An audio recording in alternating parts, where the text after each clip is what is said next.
Do you mean to look like Jesus, or you just ended up like that? Just ended up this way. Okay, all right. Yeah. I used to get Mark Hamill, Luke Skywalker from Star Wars. Well, you do too. And now he's gotten older. I still get compared to him. Oh, yeah. I see Jesus, but I just see Jesus Yeah, like a gay Jesus. I love that.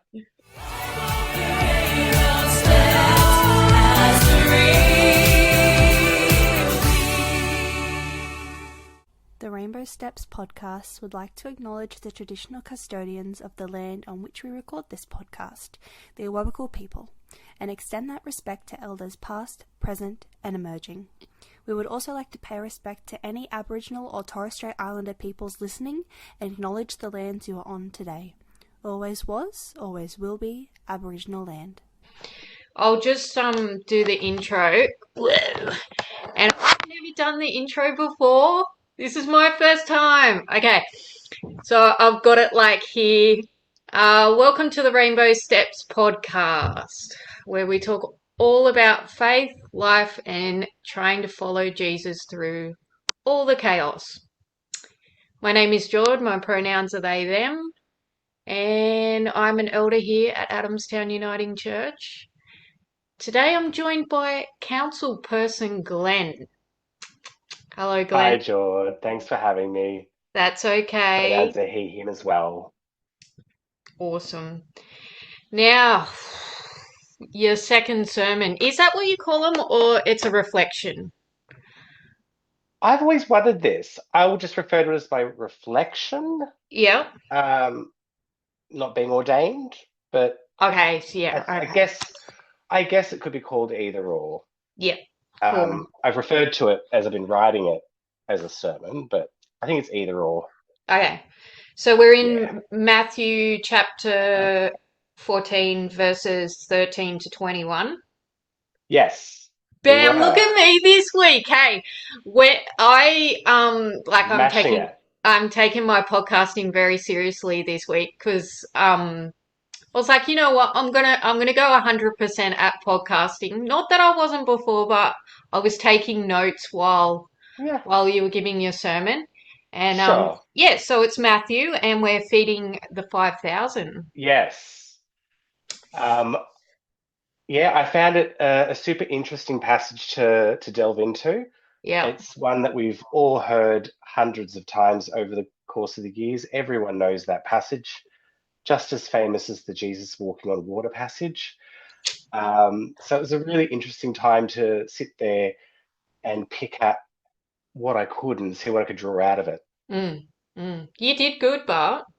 Thank you. I think like your first reflection was good, but it just felt like this one was like I don't know, maybe because you had a little bit more confidence and I don't know, like the first one you had your iPad and I feel like the paper works better. Ugh. And you just like you had a more natural rhythm. Did you feel Yeah, that? Yeah. definitely. I found with the first one, having my iPad, You're doing especially when the iPad glitches halfway yeah. through, Yeah. you can't always rely on technology when it comes to public speaking. So No. good old Paperway worked really well yesterday. Yeah. So much better. So much better. Yeah. And There was a good rhythm. yeah, my main challenge was mainly for the tech team up the back was to not move around as much Yeah, that was good. because I was on camera. and not have all of this happening. Yeah. So yeah, it was I felt much better after it. Yeah. Yeah. It was more grounded, I think, anyway. Yeah.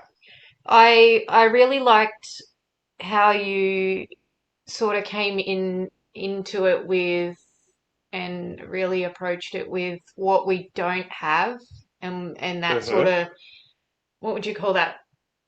That look at what we don't have and we always go through the world thinking we don't have enough. We don't have enough Hmm. money. We're not as successful as we should be at our job, them types of things. So I really liked that. I really related to it. Yeah. I think as humans, it's a natural trait to compare yourself to others and want the grass that's always greener.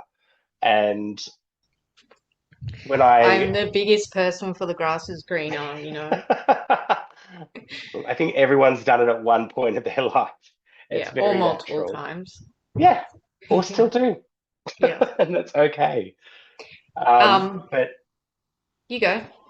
yeah, it's just about knowing that I wanted to, after reading the passage and bringing that answer out of it, I just wanted to essentially preach on that fact and to tell everyone that we are enough as we are, Yeah. Yeah. perfectly imperfect. Yeah.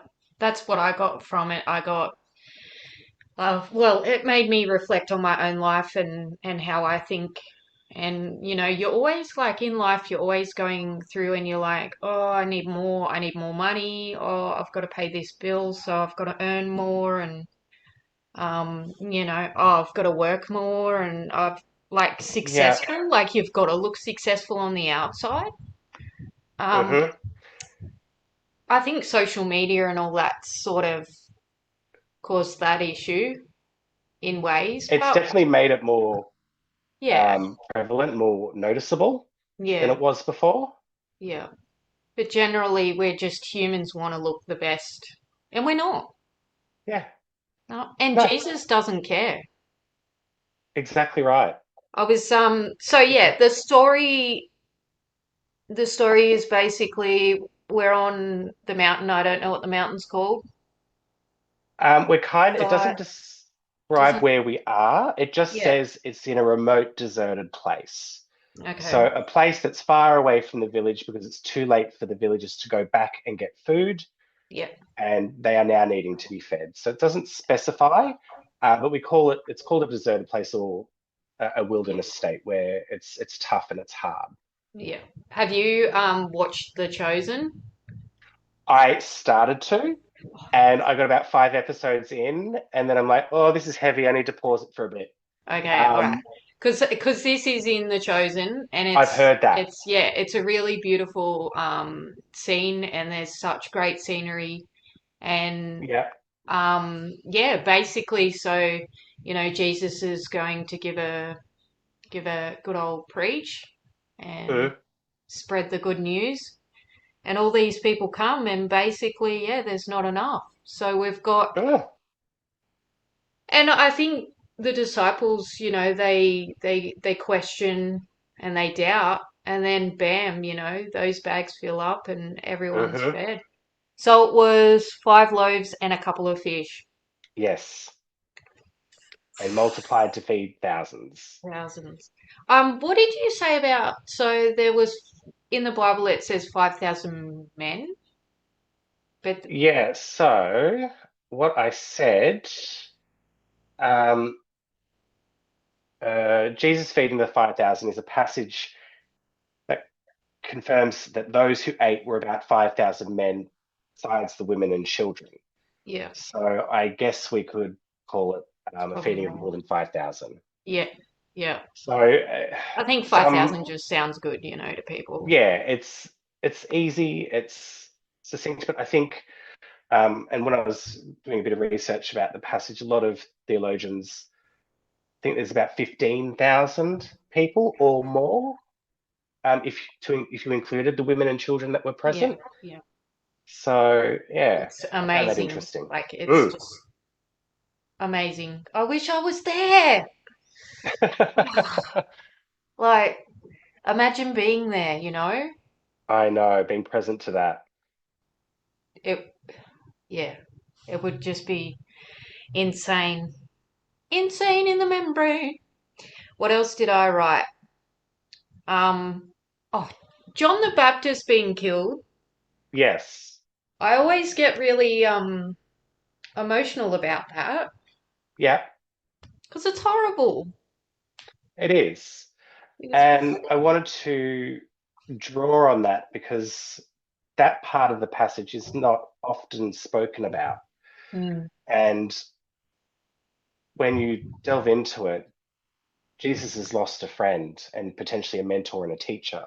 yeah, And he would be grieving. He is human, Yeah. and sitting in that grief, but not only having that, but having to help and have that compassion to help Mm. is a really beautiful section of that passage that I had to touch on. Yeah, just pushing aside, like you said in your reflection, pushing aside that grief. Jesus knew, you said Jesus knew what it was like to weep. Jesus knew the Son of God knew what it was like to grieve. Hmm. Um,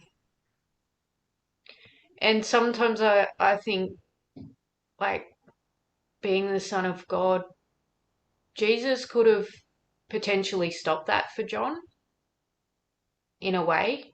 Could have, Um, there could have been a chance.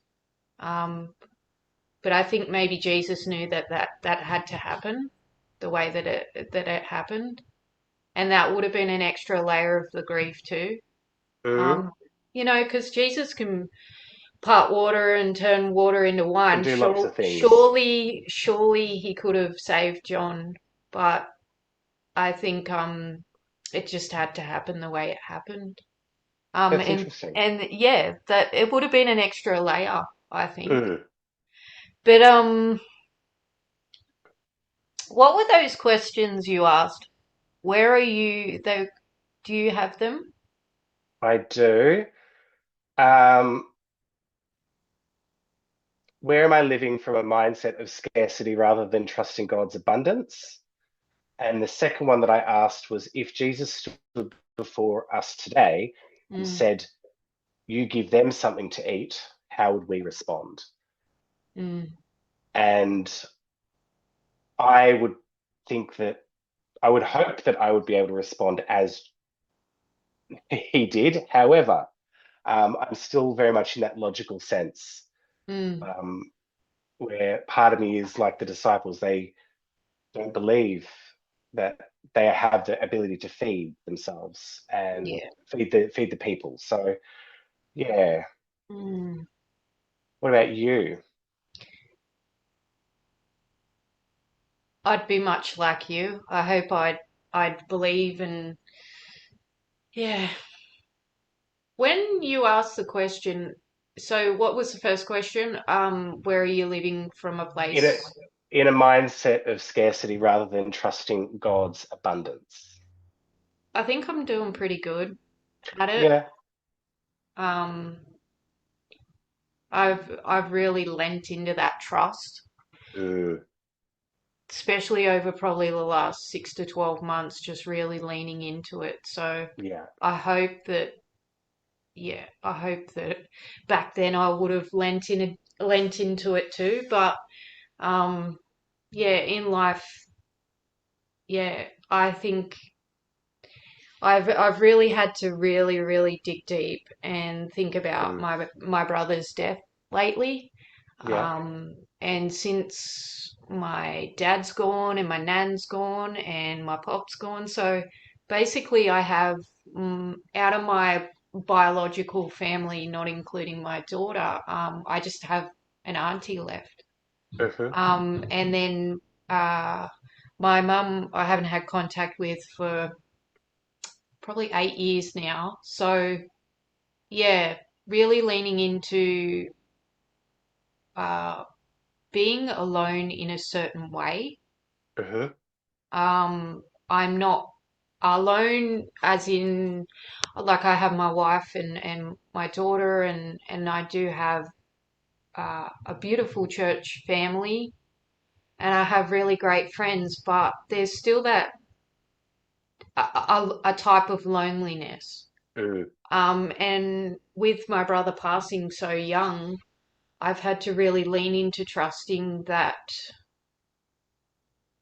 as hard as it is, maybe there was a reason that he passed away. mm, And sometimes you have to make that reason. So hmm. I could say that my brother died and oh, it was all in vain and he just died. But for me, I'm leaning into the trusting that maybe Jesus and God put that happened and it couldn't be changed. and I'm adapting it into the reason why I talk about complex trauma so much. Mm.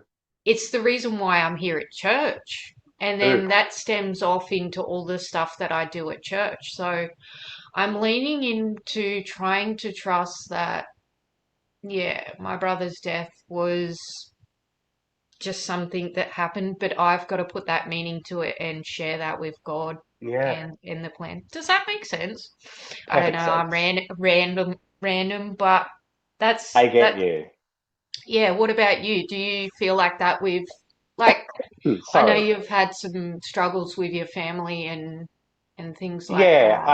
I have. So I'm a bit like you.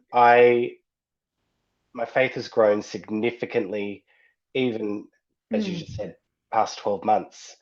Where I am now, as opposed to last year, is completely different, a completely different person. how beautiful. Um, yeah, throughout my life, like you, stuff happens, and it's nothing that we can control. Um, but I choose to look back on that as the moment was hard, the act was hard, but there has always been a blessing after it. Mm, that's a good And way of thinking of it. when I reflect on those things, it's kind of just as I said briefly in my first sermon, it's God's way of saying, "I've got you, I have your back." Yeah. Um, Feeling that abundance of God's love, essentially. Yeah. I like that. Yeah. That's a better way of, that's pretty much what I said, but beautifully summed up. Like, it's like this thing happened, and it effing sucked, but I've got your back afterwards. And I can honestly see that with my faith that's kept me going through all the shite Hmm. and just the direction and the path that I'm walking. I can see that I'm healing and that I have so much love around me. Yes. If you hear big footsteps, that's my daughter pounding down our hallway. But yeah, I can see that, yeah, my life's taken a positive turn after something so traumatic, which Mm, is, it's a beautiful twist. And for me, it gives me comfort to give a type of reasoning to my brother's death, basically, or just mm. generally all the, you know. So that's how I, you've got to find a way through. Yeah, and I think placing a reason behind it, whether or not um, you're placing a reason behind the trauma or the hard act, Mm, makes it slightly easier to process. It gives you something to work with, as yeah, opposed to just sitting in it and no reason yeah, being there. yeah, yeah. You got to do what you got to do to get through. Exactly. Because everyone out there, we've all had our traumas, we've all had them, regardless of if they're a paper cut trauma or something massive. They're all Yeah, relevant and it's yeah, all relative to everyone. yeah. Time for a brain break. Pause and go and grab a drink or have a stretch. The episode will resume shortly.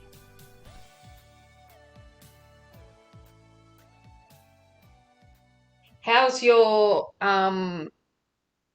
discernment going? Yeah, Period of discernment going? it's going well. I met with my mentor last end of last month Yep. and ran some ideas across him because actually no, it would have been prior to my first sermon, actually, just after my first sermon that I met with him, Yep.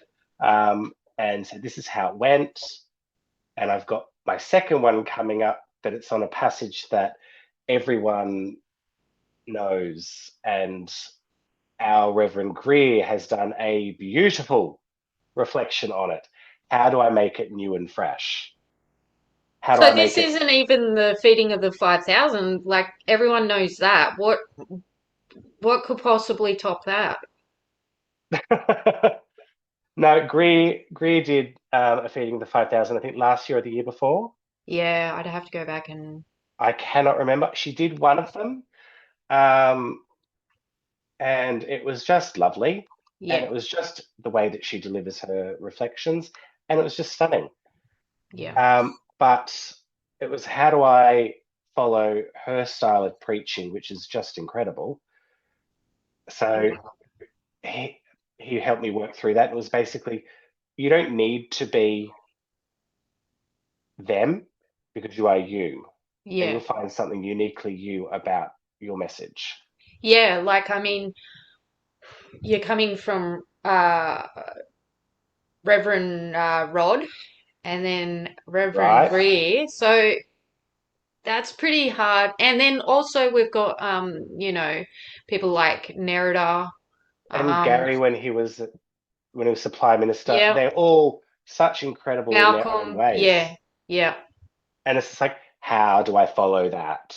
yeah, But once I got out of that headspace and started to draw and started to delve into it, it yeah, was just, okay, this is actually becoming a really beautiful message. yeah, Maybe I can actually do this. This is, yeah, and after yesterday and hearing all the beautiful feedback, it's definitely cemented that that is a call. It is a, yeah. There no was matter how it this happens. there was this really beautiful moment for me.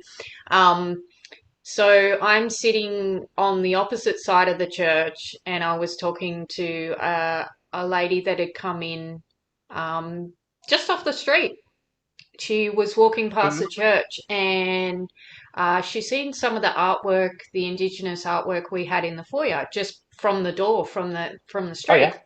And she just got the calling to come in and sit down. So she come and sat down, and I was having a chat to her and explaining everything about the church.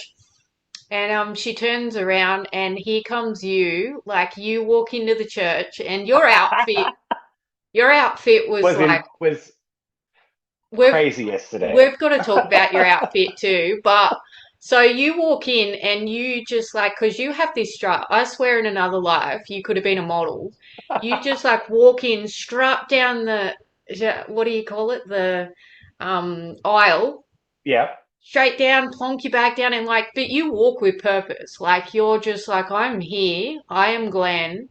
Yeah. I've got this. And you just strut down. And she just turned around and she's like looking at you and then looked at me. And I'm like, oh, we're different here. We're different here. And she's like looking at me with a smile and she's like, wow. And I'm like, yeah, that's Glen. He's going to, give his sermon today. And yeah, this is us. Like, this is us. And Awesome. you can be authentically you and you can look a bit different. You can walk down that aisle like it's a runway. Mm, And that's cool. And she just was so happy. Like, she was so surprised but happy. yep. And it was just this beautiful moment of like just Glen being Glen. Yeah. And this girl's Doing what like, I what? do. The outfit, what was that? What do you call that? What do you call that? It like, was it like, So it's a coat? it is a coat. It's called an opera coat. Opera coat, So rightio. It's new to me. they started in the prior to the 20s. I don't want to give an exact time, but they were very popular in the 20s at least, Okay. and they were usually velvet and very lovely to wear. Yeah. Um, and there's a man in Melbourne who makes them, Yeah. and I have a few of them. And I thought I just wanted to wear it yesterday. Yeah. And you had the most amazing shoes on too that I noticed. Not everyone would notice They, the shoes, but they were like black dress shoes, but they had studs on them. I yes, was just like, yeah. wow, yeah, I love them. If I I seen a was pair, I would have bought them, but I was glad to get them off at the end of the day. I can tell you. yes, I have a pair of dress shoes and they're the most amazing shoes. Similar style, not studs, but Yeah, and every time I wear them, they just kill me, but you do it. yeah, but You I do love it. them. Yeah, and they have no like grip on the sole too, and they're I not know really yeah, practical, but I really love them, and I've nearly donated them a few times, and I just can't let them go. they sound like So the shoes I wore yesterday. They've come yeah, close to being donated. yes, They yeah, kill. They have no grip. If there is wet floor, yeah, heaven help me. yeah. That's the same with this pair I've got, but I just love them, and yeah, they're shiny and they got color on them, and but They yeah, just bring joy to look at. Yeah, so I'll just keep them for like the next 20 years and wear them probably once or twice. But when you do wear them, you rock them You and you feel feel good. good. Oh yeah. Yeah. What I also liked about doing the reflection is coming to that place where we're a hungry world, and we're hungry for so many things that we don't have. We're not satisfied. We're not nourished. Mm, But putting all our gifts in the hands of God and into Jesus, and just letting them nourish us, mm. um, almost healed something a little bit. Because I Yeah. think a lot of this did. Yeah. It was kind of, I think, a message a lot of people needed to hear. Mm. Well, we are in that type of world where we're more and fast It's paced, and very we relevant. got we got our phones connected to us and everyone's jumping on us and everything's going, and you know there's just so many problems in the world that you could list off. We've got a homeless crisis, housing crisis, Medicare's, whoop, and Yep. people are really struggling. And Mm. sometimes, like we just talked about, you've just got to put the trust in to Jesus and Yep. God, and there will be enough eventually, one day, hopefully. But the key point is having that faith, and you've got to keep that faith, because if you don't keep that faith, you're not going to keep going, and then everything crumbles. So I think Yes. it's really important to keep that faith and the hope, and that's Jesus. Hmm. Yeah. I feel that I can now face any obstacle because I have faith, and my Mm, faith is strong. yeah. Um, I came to church because of an issue, but now I can weather any storm. Mm, I really like the line I said yesterday. Um, it's not about the size of the gift, but the person whose hands you place the gift into. mm, That's the miracle, that's is who we beautiful. choose to put our gifts and into their hands makes a big difference in our lives. Yeah. Yeah, definitely. I like that beautiful imagery where, yeah, I'm reflecting on what you said, and yeah, it's Mm. beautiful. I tend to, whether it's a prayer or writing the sermon for yesterday, I try and put a bit of imagery in there if I can. Yeah. Um, I don't think I could ever be a effervescent um, Mm, minister. I think my style is a bit more reflective and calm. yeah. Yeah, you are calm. Yes. I love energetic ministers, and I really draw a lot from their Mm. sermons, and I think they are fabulous. But it's out of my comfort zone, and what I do well. Yeah. So Yeah, no. I don't need to be everyone.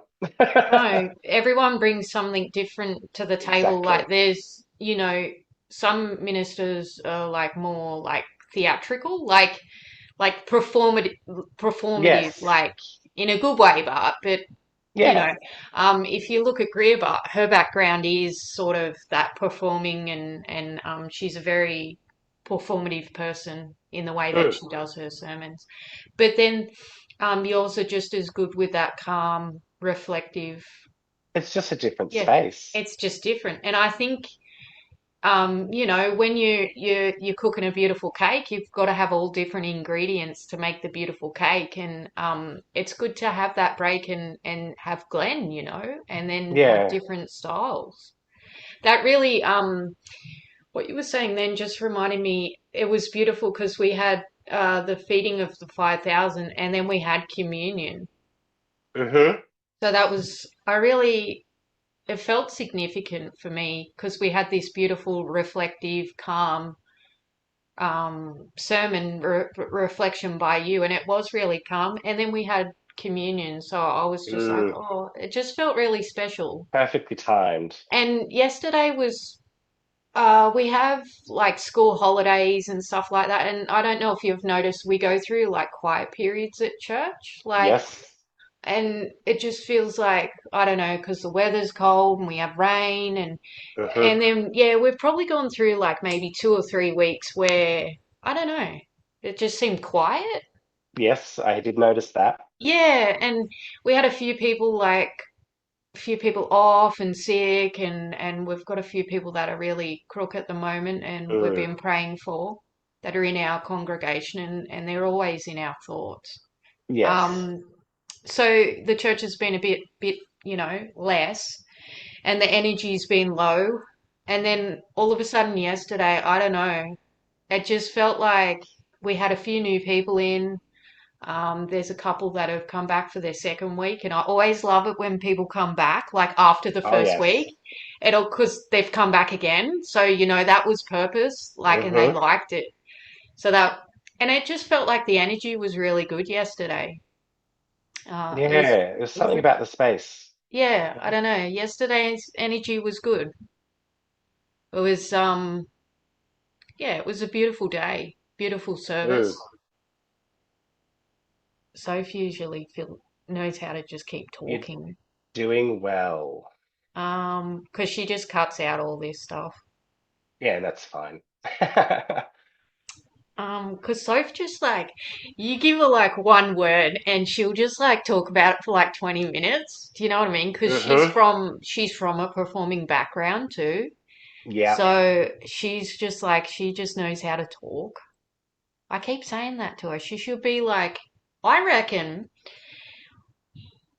one day she could be a minister. She'd make an awesome minister. she Um, really would. I don't know if that's what she would want to do, but I think she'd be a great minister. Really liked how you talked about the stories in the Bible, and they're usually people that Jesus uses that you would least expect. So Hmm. the shepherd's staff, Hmm. the sling and the 5 stones. Doing Now, well. I got to the widows and I couldn't make out, I haven't looked it up yet, but the widow and the oil something? Hmm. Yes. Hmm. And then Yep. this is just off the top of my head. And then obviously, you got your fishies and your bread. Um, is there anything else? But Yeah, there, there was you go. a young girl's courage and a carpenter's son. Yeah. They were the only other two. You did very well remembering all of those. Okay. Um, what's the young girl's courage? I've got to look that up. Stories. Um, uh, what who I thought when I wrote that line was Mary receiving the message from God that she was to have Jesus. Yeah. Okay. She'd have had to have courage in that moment to Yeah. face what would be a lot of backlash at the time. Yeah. Yeah. So Definitely. Yeah. Okay. that's what I meant by that. Yeah. And I sort of when you said all those, I thought about um Matthew, Matthew Mm-hmm. the tax collector, um, Mm-hmm. and all the disciples really, Mm-hmm. especially Matthew, because he always comes to mind. I relate to him for some reason a lot. I like that. I think just because back in the day, everyone would have really hated him, and he would have been an outcast, and he would have Mm. been this guy that everyone picked on. He would have been little, and he would have Yeah. been put down, and he was the underdog, and Jesus come along and picked him up, and he believed. So I Yeah. always relate to that, and it is Nice. that's who Jesus picks, the Hmm. underdog. Yeah. I don't, Definitely.